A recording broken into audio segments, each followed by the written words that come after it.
তারপর যখন পুজো টুজো সেরে বাড়িতে এখানে ফিরি, তখন কোনো একটা ভালো পূর্ণিমা দেখে এই বাড়ির মা লক্ষ্মীর পুজো দেওয়ার চেষ্টা করি।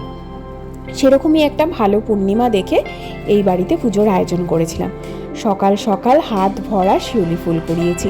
আমাদের অ্যাপার্টমেন্টে যে শিউলি গাছটা আছে ওখানে প্রায় 12 মাসই শিউলি ফুল ফোটে, কিন্তু যেহেতু এখন তো সিজন, মানে যখন ভিডিওটা বানিয়েছি তখনকার কথা বলছি, এত ফুল চারিদিকে পড়ে থাকে আর তার এত সুন্দর সুবাস, হাত থেকে পড়ে গেল না কুড়িয়ে আর আসতে ইচ্ছে হয় না, মনে হয় যেন পুরো গাছটা ঝেপে নিয়ে চলে আসি।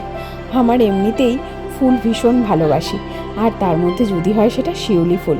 আমার খুব শখ জানেন তো, যে আমার বাড়ির ছাদ বাগানে একটা শিউলি গাছ লাগাবো, আর তাতে ভরা ফুল হয়ে থাকবে, আর সকালবেলায় উঠে দেখব ঘাসের মধ্যে সাদা শিউলি ফুলে চারিদিকটা ভরে আছে, আর তার সুবাসেও চারিদিক মম করছে। হোক না সেটা ছাদের ওপরে আর্টিফিশিয়াল ঘাস, তবুও সবুজ তো। ইতিমধ্যে গল্প করতে করতে আমার সমস্ত নারকেল ফাটিয়ে কোড়ানো হয়ে গেছে। আসলে মা আর বসে বসে অতক্ষণ ধরে নারকেল কোড়াতে পারে না, তাই ওই পুজো আশ্রা হলে নারকেল কোড়ানোর দায়িত্ব আমার ওপরেই থাকে।